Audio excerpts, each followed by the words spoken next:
세계 최고의 부자이자 기술 혁신의 상징으로 불리는 빌 게이츠가 대한민국 대통령을 만났습니다. 짧은 회담이었지만 그의 표정은 분명 달라졌습니다. 기자들이 몰려드는 그 순간 그는 예기치 못한 한마디를 남겼습니다. 대한민국의 미래는 이 남자의 과거 속에 있습니다. 그 한 문장은 전 세계를 뒤흔들었습니다. 과연 그는 무엇을 본 걸까요? 단순한 외교적 인사였을까요? 아니면 진짜 미래의 조각을 본 걸까요? 왜 하필이면 수많은 지도자 중 한국의 대통령이었을까요? 그의 시선이 머문 자리에는 인권을 위해 싸우던 한 변호사이자 이제는 정의를 시스템으로 구현하는 지도자가 서 있었습니다. 세계가 주목한 그 짧은 만남 뒤에는 인류의 미래를 바꿀 예언이 숨어 있었습니다. 도대체 그날 무슨 일이 있었던 걸까요? 제가 한국에 대해 알고 있던 모든 것이 틀렸습니다. 빌 게이츠의 그 한마디 때문에 말이죠. 대한민국의 미래는 한 리더의 과거 속에 있다. 처음엔 외교적 립서비스라 생각했습니다. 하지만 진실은 충격 그 자체였습니다. 저는 데이비드 톰슨입니다. 글로벌 미래전략연구소에서 20년간 세계 각국의 정치와 경제를 분석해왔죠. 제가 예측한 결과들은 대부분 맞았습니다. 브렉시트도 중국의 부상도 심지어 코로나19의 경제적 파급 효과까지도 말이죠. 하지만 그날 스위스 다보스에서 일어난 일은 제 모든 경험을 무너뜨렸습니다. 2024년 1월 17일 오후 3시 30분 세계경제포럼 회의장 로비에서였습니다. 빌 게이츠가 기자들과 즉석 인터뷰를 하고 있었죠. 평소처럼 기후변화와 글로벌 보건에 대한 이야기가 오갔습니다. 그런데 갑자기 한 기자가 예상치 못한 질문을 던졌습니다. 최근 아시아 국가들 중에서 가장 주목하고 계시는 곳은 어디인가요? 빌 게이츠의 표정이 순간 진지해졌습니다. 그는 잠시 생각하더니 이렇게 말했습니다. 대한민국입니다. 그들의 미래는 한 리더의 과거 속에 있어요. 기자들이 웅성거리기 시작했습니다. 저 역시 당황했죠. 한국이라니요? 물론 한국은 경제적으로 성장한 나라입니다. 하지만 빌 게이츠가 특별히 언급할 만큼 주목할 나라는 아니라고 생각했거든요. 한 리더의 과거라고 하셨는데 구체적으로 누구를 말씀하시는 건가요? 기자의 추가 질문에 빌 게이츠는 미소를 지었습니다. 그는 인권에서 출발해 시스템으로 완성한 리더입니다. 기술보다 사람을 먼저 생각하는 철학을 가졌죠. 그 순간 저는 무언가 큰 것을 놓치고 있다는 느낌이 들었습니다. 20년간 쌓아온 분석가로서의 직감이 경고음을 울렸죠. 빌 게이츠는 절대 함부로 말하는 사람이 아닙니다. 그의 모든 발언에는 데이터와 근거가 뒷받침되어 있거든요. 인터뷰가 끝나자마자 저는 호텔 방으로 달려갔습니다. 노트북을 켜고 한국의 현재 대통령에 대해 검색하기 시작했죠. 이재명. 그의 이름이 화면에 떠올랐습니다. 처음 본 그의 이력은 평범했습니다. 변호사 출신의 지방자치단체장을 거쳐 대통령이 된 전형적인 정치인 코스 같았거든요. 하지만 자세히 들여다보니 뭔가 달랐습니다. 가난한 소년 시절의 이야기. 공장에서 일하다 다친 손. 야간 고등학교와 방송통신대학을 졸업한 후 사법고시에 합격한 과정. 이 모든 것들이 단순한 성공담이 아니라는 걸 깨달았습니다.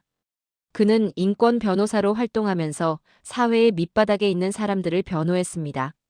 노동자, 서민, 소상공인들의 편에 서서 대기업과 정부를 상대로 싸웠죠. 성남시장이 된 후에는 청년배당, 산후조리비 지원 같은 파격적인 정책들을 실시했습니다. 경기도지사 시절에는 더욱 놀라웠습니다. 기본소득 실험, 공공병원 확충, 청년 주거 정책까지. 그의 정책들은 하나같이 사람을 중심에 둔 것들이었습니다. 기술보다 사람을 먼저 생각하는 철학. 빌 게이츠의 말이 머릿속에서 맴돌았습니다. 이제 그 의미를 조금씩 이해할 수 있을 것 같았죠. 하지만 여전히 의문은 남았습니다. 왜 빌 게이츠가 이재명 대통령에게 이토록 주목하고 있는 걸까요? 단순히 복지 정책 때문일까요? 아니면 다른 이유가 있는 걸까요? 저는 더 깊이 파헤쳐 보기로 했습니다. 이재명 대통령의 정책 철학과 빌 게이츠의 발언 사이에는 분명 연결고리가 있을 거라고 확신했거든요. 그날 밤 저는 잠을 이루지 못했습니다. 빌 게이츠의 그 한마디가 계속 머릿속에서 맴돌았거든요. 한 리더의 과거 속에 있다. 과거 속에 미래가 있다니요? 이게 대체 무슨 뜻일까요? 다음 날 아침, 저는 한국행 비행기 표를 예약했습니다. 직접 가서 확인해 봐야겠다고 생각했거든요. 20년간의 분석과 경력에서 이런 충동을 느낀 건 처음이었습니다. 한국에 도착한 저는 곧바로 이재명 대통령의 과거를 추적하기 시작했습니다. 빌 게이츠가 말한 과거 속의 미래가 무엇인지 알아내야 했거든요. 서울 시내 한 작은 도서관에서 저는 그의 자서전을 발견했습니다.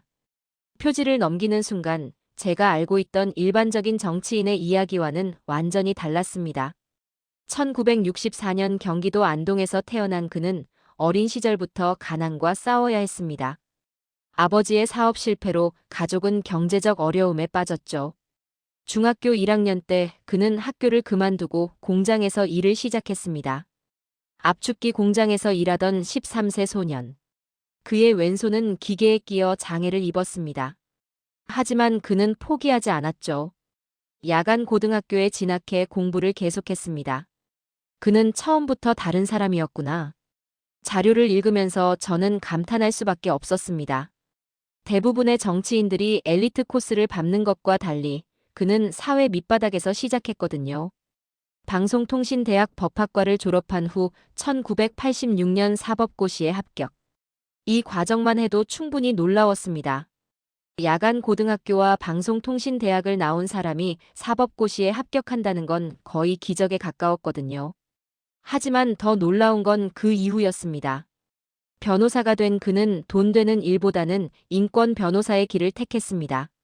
노동자들의 산업재해 소송, 서민들의 생활고 관련 법정 투쟁, 소상공인들의 권익 보호 활동까지. 왜 이런 일을 선택했을까? 저는 그의 인터뷰 기록들을 찾아봤습니다. 그 답은 간단했습니다. 제가 겪어봤으니까요. 가난이 뭔지, 노동이 뭔지, 차별이 뭔지 알거든요. 이 한마디에서 저는 빌 게이츠가 왜 그에게 주목했는지 조금씩 이해하기 시작했습니다. 그는 단순히 성공한 정치인이 아니라 현실을 몸으로 체험한 리더였던 거죠. 2010년 성남시장에 당선된 후 그가 펼친 정책들을 분석해봤습니다.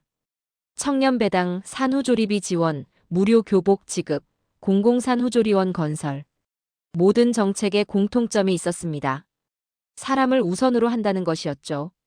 특히 청년배당 정책은 충격적이었습니다. 만 24세 청년들에게 연간 100만 원을 지급하는 이 정책은 당시 보수 언론과 정치권의 맹공격을 받았습니다. 포퓰리즘, 선심성 정책이라는 비난이 쏟아졌죠. 하지만 그는 흔들리지 않았습니다. 오히려 데이터로 반박했습니다.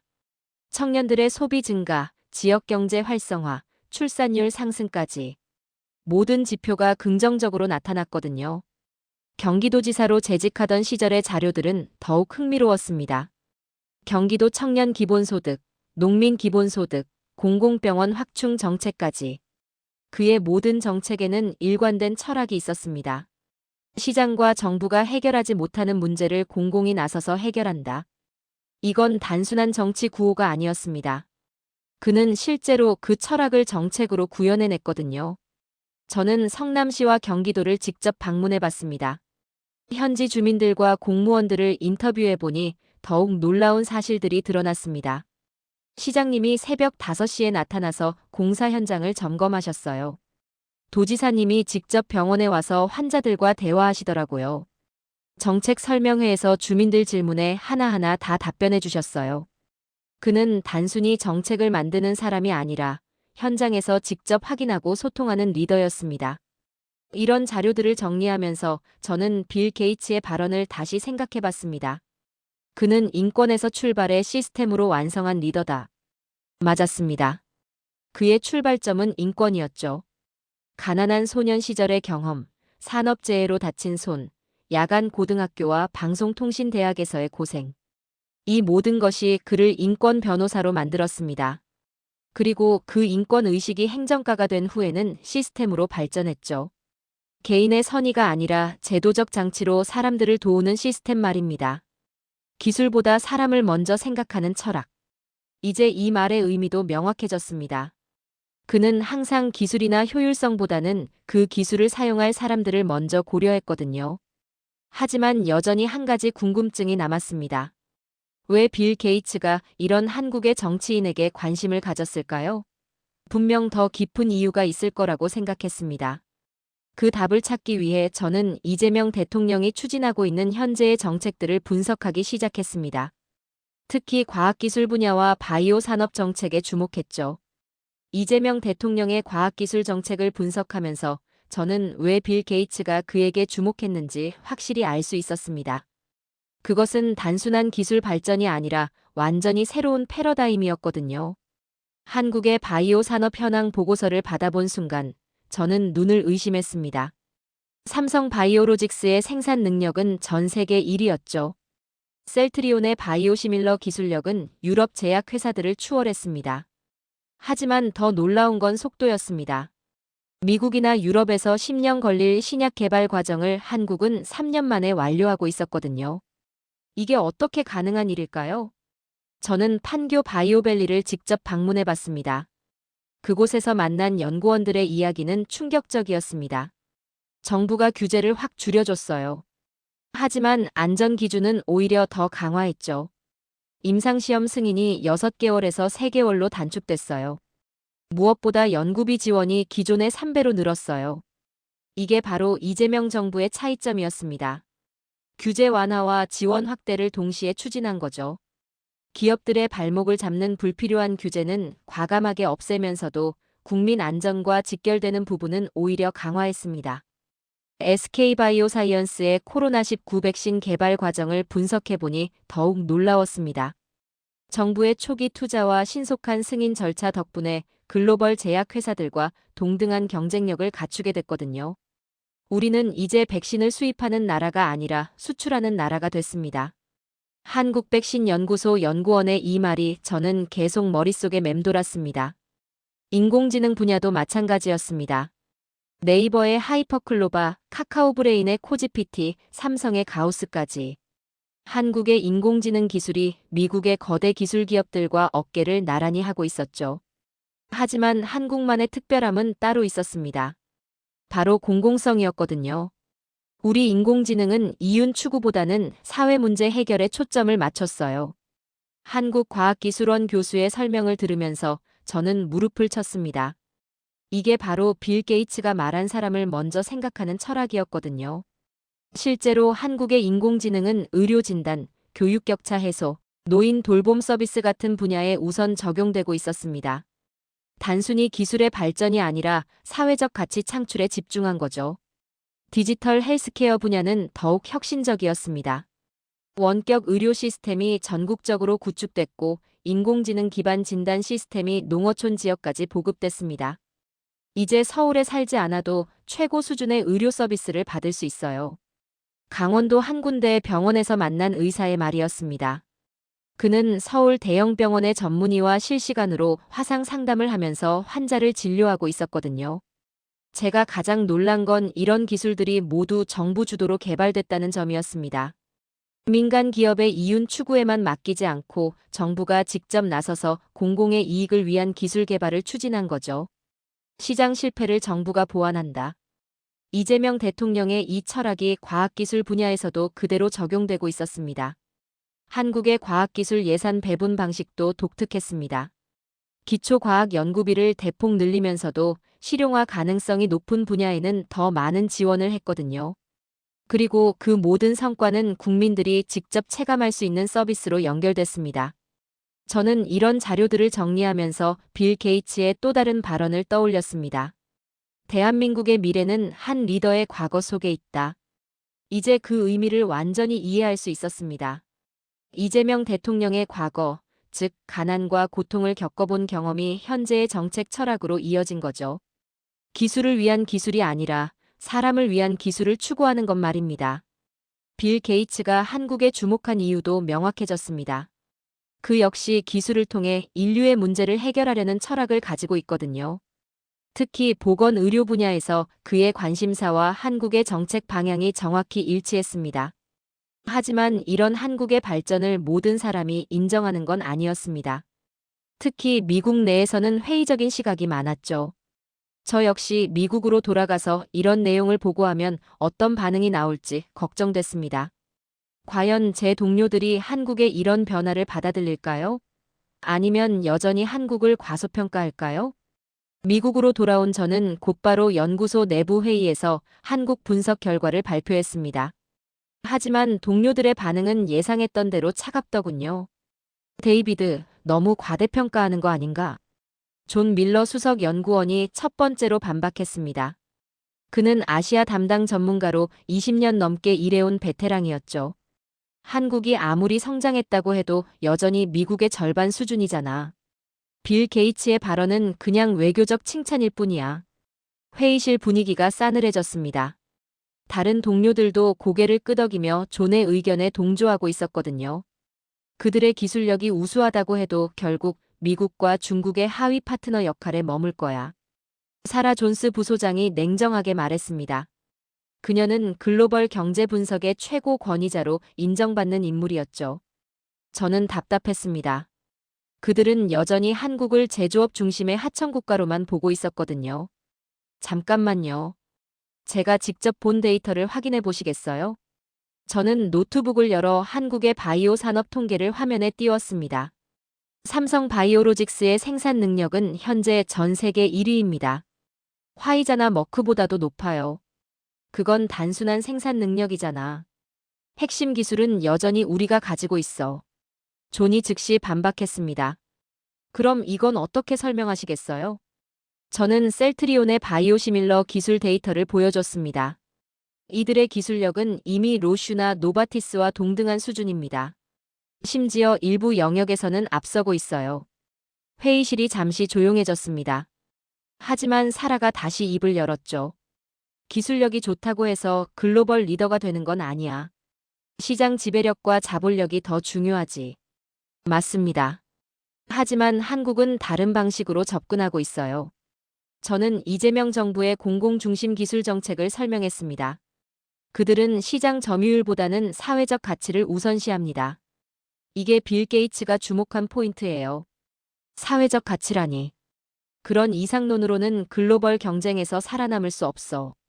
존의 목소리에 조롱이 섞여 있었습니다. 다른 동료들도 웃음을 터뜨렸죠. 그 순간 저는 화가 났습니다. 20년간 함께 일해온 동료들이 이렇게 편견에 사로잡혀 있다니요. 여러분은 아직도 한국을 20년 전 시각으로 보고 계시는군요. 저는 목소리를 높였습니다. 코로나19 때 한국의 대응을 기억하시나요? K-팝과 K-드라마의 글로벌 확산은요.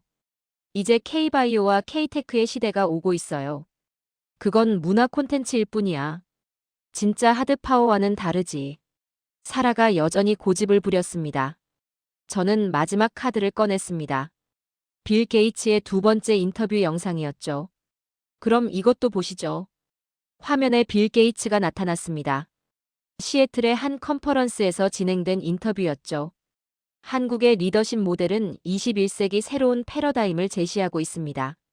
기술과 인간성의 조화, 이것이 앞으로 세계가 나아갈 방향이에요. 회의실이 조용해졌습니다. 빌 게이츠의 진지한 표정과 확신에 찬 목소리가 모든 사람을 압도했거든요. 그리고 그 중심에는 과거의 아픔을 현재의 지혜로 승화시킨 리더가 있습니다. 빌 게이츠가 이재명 대통령을 직접 언급한 순간이었습니다. 영상이 끝나자 회의실은 침묵에 빠졌습니다. 그때까지 회의적이던 동료들의 표정이 달라지기 시작했거든요. 이건 정말 진심으로 하는 말 같은데? 존이 처음으로 의문을 표했습니다. 빌 게이츠가 이 정도로 구체적으로 언급한다는 건 뭔가 특별한 이유가 있을 거야. 사라도 입장을 바꾸기 시작했습니다. 저는 기회를 놓치지 않았습니다. 그래서 제안합니다. 우리 연구소에서 한국의 리더십 모델을 본격적으로 연구해 보는 거예요. 구체적으로 어떤 방식으로? 리처드 소장이 처음으로 관심을 보였습니다. 한국의 과학기술 정책, 사회 시스템, 그리고 이재명 대통령의 리더십 철학을 종합적으로 분석하는 겁니다. 빌 게이츠가 왜 한국에 주목하는지 정확한 근거를 찾아내야 해요. 흥미롭긴 하네. 하지만 객관성을 유지할 수 있을까? 물론입니다. 데이터와 사실만으로 분석하겠습니다. 그날 회의는 한국 리더십 모델 연구팀 구성으로 마무리됐습니다. 처음에는 회의적이던 동료들도 하나둘 참여 의사를 밝혔거든요. 하지만 저는 알고 있었습니다. 이제 시작일 뿐이라는 걸 말이죠. 한국이 정말로 새로운 글로벌 리더십을 제시할 수 있는지, 그리고 빌 게이츠의 예언이 현실이 될 수 있는지를 증명해야 했거든요. 한국 리더십 모델 연구팀이 구성된 지 6개월 후, 저희는 놀라운 발견을 하게 됐습니다. 한국의 혁신 모델이 전 세계로 퍼져나가고 있었거든요. 첫 번째 사례는 인도에서 발견됐습니다. 뭄바이의 한 슬럼가에서 디지털 헬스케어 시스템이 도입됐다는 소식을 들었죠. 자세히 조사해보니 한국의 원격 의료 모델을 그대로 적용한 것이었습니다. 우리는 한국의 성남시 모델을 벤치마킹했습니다. 현지 보건당국자의 이 말에 저는 깜짝 놀랐습니다. 성남시라니요? 이재명 대통령이 시장으로 재직했던 바로 그곳 말입니다. 인도 정부는 한국의 공공병원 시스템과 디지털 의료 플랫폼을 도입해 농촌 지역 의료 서비스를 혁신하고 있었습니다. 그 결과 의료 접근성이 300% 향상됐다고 하더군요. 더 놀라운 건 아프리카였습니다. 나이지리아 라고스에서는 한국의 청년 기본소득 모델을 실험하고 있었거든요. 이재명 모델이라고 부르고 있어요. 현지 정책 담당자가 직접 이재명 대통령의 이름을 언급했습니다. 그들은 한국의 성남시와 경기도에서 실시했던 청년 지원 정책을 그대로 도입했던 거죠. 케냐에서는 한국의 스마트팜 기술이 농업 혁신을 일으키고 있었습니다. 한국농촌경제연구원이 개발한 인공지능 기반 농업 시스템을 도입한 결과 작물 수확량이 40% 증가했다고 합니다. 한국의 기술은 다른 나라와 달라요. 농민들이 쉽게 사용할 수 있게 만들어졌거든요. 케냐 농민협동조합 대표의 말이었습니다. 이런 사례들을 조사하면서 저는 한 가지 공통점을 발견했습니다. 모든 국가들이 한국의 기술 자체보다는 그 철학에 주목하고 있었다는 점이었죠. 브라질에서는 한국의 공공임대주택 모델을 도입해 빈민가 문제를 해결하고 있었습니다. 베트남에서는 한국의 중소기업 지원 시스템을 벤치마킹해 경제 성장을 이루고 있었고요. 가장 인상적이었던 건 필리핀의 사례였습니다. 마닐라 시장이 직접 한국을 방문해 이재명 대통령과 면담한 후 필리핀판 기본소득 정책을 도입했거든요. 그분은 가난이 뭔지 아는 리더였어요. 그래서 진짜 필요한 정책이 뭔지도 알고 계시더라고요. 필리핀 마닐라 시장의 인터뷰가 현지 언론에 크게 보도됐습니다. 저는 이런 현상을 어떻게 설명해야 할지 고민했습니다. 한국이 개발도상국들의 롤모델이 되고 있다는 게 믿어지지 않았거든요. 그런데 더 놀라운 사실이 있었습니다. 선진국들도 한국 모델에 관심을 보이기 시작한 거예요. 프랑스에서는 한국의 디지털 정부 시스템을 연구하고 있었고, 독일에서는 한국의 바이오 클러스터 정책을 벤치마킹하고 있었습니다. 특히 캐나다의 경우가 흥미로웠습니다. 토론토시에서 한국의 스마트시티 모델을 도입하려는 움직임이 있었거든요. 한국의 스마트시티는 기술만 좋은 게 아니라 시민 참여도가 높아요. 토론토 시의회 의원의 발언이었습니다. 이런 자료들을 정리하면서 저는 빌 게이츠의 말을 다시 떠올렸습니다. 대한민국의 미래는 한 리더의 과거 속에 있다. 이제 그 의미가 완전히 명확해졌습니다. 이재명 대통령의 가난했던 과거, 노동자로 일했던 경험, 인권 변호사로 활동했던 시절. 이 모든 것이 현재의 정책 철학으로 이어졌고 그 철학이 전 세계로 퍼져나가고 있었던 거죠. 한국은 더 이상 선진국을 따라하는 나라가 아니었습니다. 오히려 세계가 한국을 따라하는 시대가 온 거예요. 저는 연구팀 회의에서 이런 분석 결과를 발표했습니다. 한국 모델의 핵심은 기술과 인간성의 조화입니다. 이것이 전 세계가 주목하는 이유예요. 동료들도 이제는 한국의 영향력을 인정하기 시작했습니다. 특히 존 밀러는 완전히 입장을 바꿨더군요. 처음엔 의심했지만 이제는 확신합니다. 한국이 21세기 새로운 리더십 모델을 제시하고 있어요. 하지만 저는 알고 있었습니다. 이런 급속한 성장과 영향력 확대가 모든 사람에게 환영받는 건 아니라는 걸 말이죠. 곧 한국에 대한 견제와 비판이 시작될 거라고 예상했습니다. 예상했던 대로 한국에 대한 반발이 시작됐습니다. 2025년 초부터 서구 언론들이 일제히 한국 비판 기사를 쏟아내기 시작했거든요. 한국의 기적은 오래 갈 수 없다. 월스트리트 저널의 헤드라인이었습니다. 기사 내용은 한국의 정책이 재정 부담을 늘려 결국 경제 위기를 불러올 거라는 전망이었죠. 파이낸셜 타임스도 비슷한 논조였습니다. 한국식 모델은 단기적 인기몰이에 불과하다. 이런 비판들이 연일 쏟아졌습니다. 심지어 한국의 성장세가 꺾일 것이라는 분석 보고서들이 우후죽순 나오기 시작했어요. 더 심각한 건 글로벌 투자자들의 움직임이었습니다. 일부 대형 투자 펀드들이 한국 투자를 줄이기 시작한 거예요. 한국 모델의 지속 가능성에 의문이 든다. 블랙록의 한 포트폴리오 매니저가 로이터 통신과의 인터뷰에서 한 말이었습니다. 국제 신용평가사들도 한국에 대한 전망을 하향 조정했습니다. 무디스는 한국의 신용등급 전망을 안정적에서 부정적으로 바꿨거든요. 저는 이런 상황을 지켜보면서 걱정이 됐습니다. 과연 한국이 이런 국제적 압박을 견뎌낼 수 있을까요?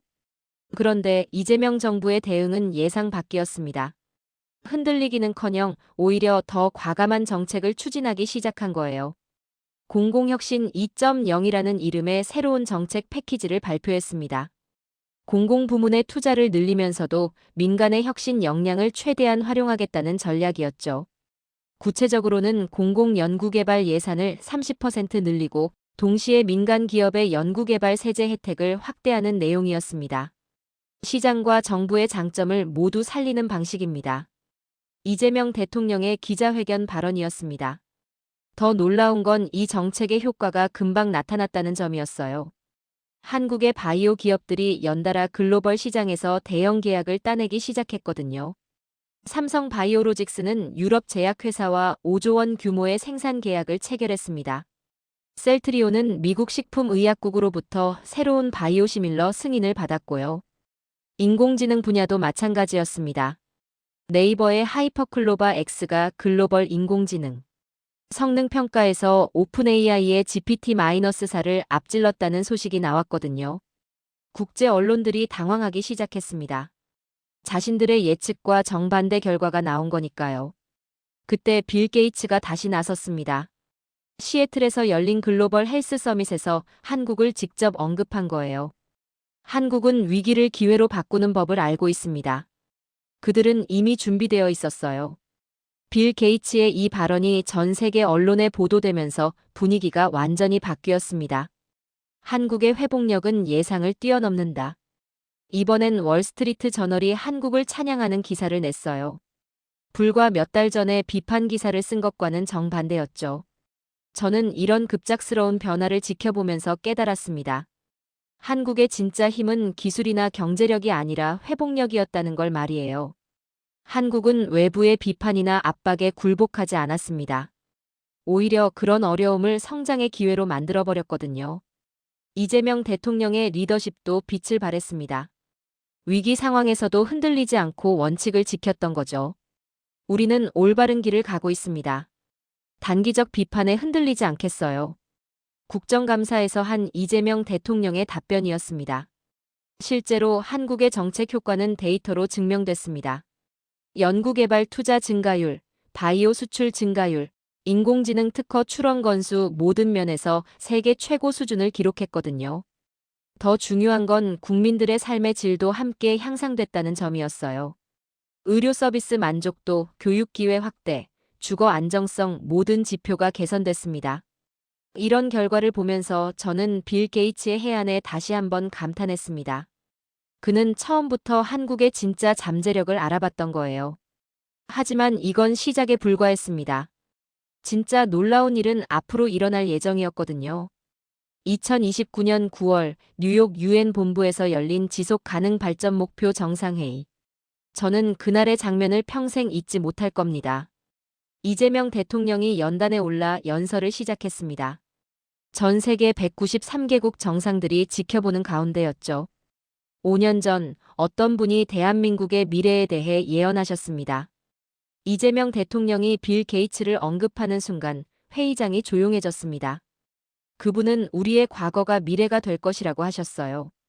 오늘 저는 그 예언이 현실이 됐음을 선언합니다. 그의 연설은 차분하지만 강력했습니다.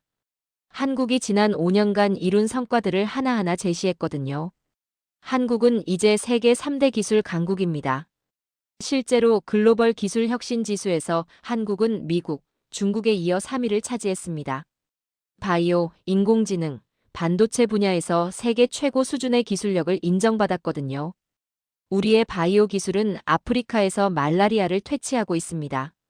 한국이 개발한 말라리아 백신이 아프리카 전역에 보급되면서 말라리아 발병률이 70% 감소했다는 발표였습니다.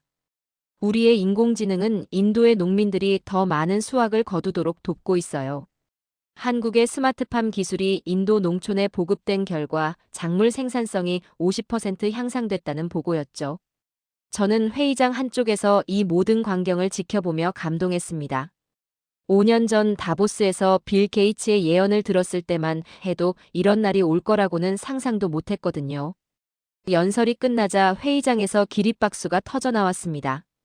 193개국 정상들이 모두 일어나 박수를 치는 장면이었어요. 그날 저녁, 저는 깜짝 놀라운 소식을 들었습니다. 빌 게이츠가 이재명 대통령에게 개인 편지를 보냈다는 거였어요. 편지 내용 일부가 언론에 공개됐는데 그 내용이 충격적이었습니다. 5년 전 제가 한 예언을 기억하실 겁니다. 오늘 저는 제 예언이 맞았다는 걸 확인했어요. 빌 게이츠의 편지는 이렇게 시작됐습니다. 당신은 기술을 인간화하는 법을 보여줬습니다. 이제 전 세계가 한국을 배우고 있어요. 그는 편지에서 한국 모델의 핵심을 정확히 짚어냈습니다. 한국은 경쟁이 아닌 협력을, 이윤이 아닌 가치를 추구했습니다. 이것이 21세기가 나아갈 방향이에요. 이 편지가 공개되자 전 세계 언론들이 난리가 났습니다. 빌 게이츠의 예언이 현실이 됐다는 헤드라인이 세계 각국 신문 일면을 장식했거든요. 저 역시 이 소식을 듣고 눈물이 났습니다. 5년 전 다보스에서 시작된 이 모든 여정을 지켜본 사람으로서 말로 표현할 수 없는 감동이었거든요. 그날 밤 저는 호텔방에서 지난 5년간의 자료들을 다시 정리해봤습니다. 한국의 바이오 수출액은 10배 증가했고 인공지능 특허는 20배 늘어났습니다. 하지만 더 중요한 건 한국이 보여준 철학의 변화였어요. 기술을 위한 기술이 아니라 사람을 위한 기술, 경쟁을 위한 혁신이 아니라 협력을 위한 혁신을 추구했던 거죠. 전 세계 80여 개국이 한국 모델을 벤치마킹하고 있었습니다. 유럽연합은 한국식 디지털 정부 시스템 도입을 검토하고 있었고, 아프리카 연합은 한국의 의료 시스템을 표준 모델로 채택했어요. 한국의 시대가 정말 왔구나. 저는 혼자서 중얼거렸습니다. 20년간 미래를 예측해온 분석가로서 이렇게 극적인 변화를 목격한 건 처음이었거든요. 다음 날 아침, 저는 이재명 대통령과의 단독 인터뷰 기회를 얻었습니다. 5년 전 빌 게이츠의 예언을 어떻게 생각하셨나요? 제 질문에 이재명 대통령은 미소를 지었습니다. 처음엔 과분한 평가라고 생각했어요. 하지만 지금은 알겠습니다. 그분은 기술이 아니라 철학을 본 거였어요. 그의 답변에서 저는 한국 성공의 진짜 비밀을 깨달았습니다. 기술력이나 경제력이 아니라 사람을 중심에 둔 철학이었던 거죠. 2030년 저는 마침내 한국에 대한 최종 보고서를 완성했습니다. 제목은 한국, 새로운 문명의 시작이었죠. 전 세계가 K모델을 연구하는 시대가 됐습니다. 하버드 경영대학원에서는 한국식 리더십이 필수 과목이 됐고, 옥스퍼드 대학교에서는 이재명 모델에 대한 연구센터가 설립됐어요. 가장 놀라운 건 실리콘밸리의 변화였습니다. 구글, 애플, 메타 같은 거대 기술 기업들이 한국의 기술 인간화 철학을 도입하기 시작한 거예요. 우리는 이제 한국에서 배우고 있습니다. 구글 최고 경영자의 발언이었습니다. 구글은 인공지능 개발에 한국의 윤리 기준을 적용하기로 했다고 발표했거든요. 애플도 마찬가지였습니다. 팀 쿡 최고 경영자가 직접 한국을 방문해 이재명 대통령과 만난 후 기술의 민주화 프로젝트를 시작했어요. 한국은 기술이 소수의 전유물이 아니라 모든 사람의 것이 되는 방법을 보여줬습니다. 팀 쿡의 말이었습니다. 저는 이런 변화들을 지켜보면서 깨달았습니다. 한국이 만든 건 단순한 기술 혁신이 아니라 완전히 새로운 문명이었다는 걸 말이에요. 기존의 기술 문명은 효율성과 수익성을 우선시했습니다. 하지만 한국은 인간성과 공공성을 앞세웠죠. 이것이 21세기 새로운 패러다임이 된 거예요. 유엔에서는 한국의 경험을 토대로 지속 가능한 기술 발전 가이드라인을 제정했습니다. 이 가이드라인의 핵심은 기술의 인류화였어요. 기술은 인간을 위해 존재해야 한다. 이재명 대통령이 제시한 이 원칙이 전 세계 표준이 된 거죠. 세계은행도 한국 모델을 공식 채택했습니다. 개발도상국 지원 프로그램에 한국의 사람 중심 개발 방식을 적용하기로 한 거예요. 한국은 개발의 새로운 패러다임을 제시했습니다. 세계은행 총재의 발언이었습니다. 노벨 경제학상 수상자들도 한국에 주목하기 시작했어요. 2030년 노벨 경제학상은 한국 모델의 경제학적 분석을 연구한 학자에게 돌아갔거든요. 한국은 시장 경제와 사회적 가치의 조화를 이뤄낸 최초의 사례다. 노벨상 수상자의 소감이었습니다. 저는 이 모든 변화의 중심에 이재명 대통령이 있다는 사실에 감동했습니다. 가난한 소년에서 시작해 전 세계의 롤모델이 된 그의 여정이 믿어지지 않았거든요. 그런데 더 놀라운 건 그가 여전히 처음 마음을 잃지 않고 있다는 점이었어요. 권력의 정점에 서 있으면서도 초심을 유지하고 있었거든요. 저는 여전히 그때 그 소년입니다. 다만 이제는 더 많은 사람을 도울 수 있는 위치에 있을 뿐이에요. 2030년 신년 기자회견에서 한 그의 말이었습니다. 빌 게이츠도 자신의 예언이 현실이 된 것에 대해 소감을 밝혔어요. 저는 5년 전에 한국의 잠재력을 봤습니다. 하지만 이 정도로 세상을 바꿀 줄은 몰랐어요. 그는 한국을 21세기 문명의 새로운 표준이라고 평가했습니다. 저 역시 같은 생각이었어요. 한국은 더 이상 선진국을 따라하는 나라가 아니었습니다. 오히려 세계가 따라 배우는 나라가 됐거든요. 가장 의미 있는 변화는 한국이 보여준 리더십 모델이었습니다. 권위와 명령이 아니라 소통과 공감을 바탕으로 한 리더십이었어요. 이재명 대통령은 정책을 발표할 때마다 국민들과 직접 대화했습니다. 일방적 지시가 아니라 쌍방향 소통을 중시했죠. 국민이 주인이고 정부는 일꾼입니다. 그의 이 말이 한국 정치의 새로운 기준이 됐어요. 전 세계 정치인들이 이런 한국의 소통 방식을 배우기 시작했습니다. 권위주의적 리더십 대신 공감형 리더십이 대세가 된 거죠. 2030년 말, 저는 6년간의 한국 연구를 마무리하면서 하나의 결론에 도달했습니다. 한국이 만든 건 기술혁명이 아니라 인간혁명이었다는 것이었어요. 기술을 인간의 품으로 끌어들인 거죠. 이것이 바로 빌 게이츠가 5년 전에 예견했던 한국의 미래였던 겁니다. 지금 저는 여전히 미국의 분석가이지만 이제 한 가지는 확실히 말할 수 있습니다. 미래는 더 이상 실리콘밸리에서 나오지 않습니다. 그것은 서울의 작은 사무실과 인권을 말하던 한 변호사의 손끝에서 시작됐어요. 빌 게이츠의 예언은 단순한 찬사가 아니었습니다. 그것은 한 시대의 선언이었거든요. 대한민국, 그 이름이 이제 미래의 동의어가 됐습니다. 가난한 소년이 만든 기적, 그리고 그 기적이 세상을 바꾼 이야기였죠. 저는 그 모든 과정을 지켜본 증인으로서 자부심을 느낍니다. 한국이 보여준 건 단순한 성공이 아니라 새로운 희망이었거든요. 기술이 사람을 지배하는 게 아니라 사람이 기술을 다스리는 세상. 이재명 대통령과 빌 게이츠가 함께 그린 그 꿈이 현실이 된 겁니다.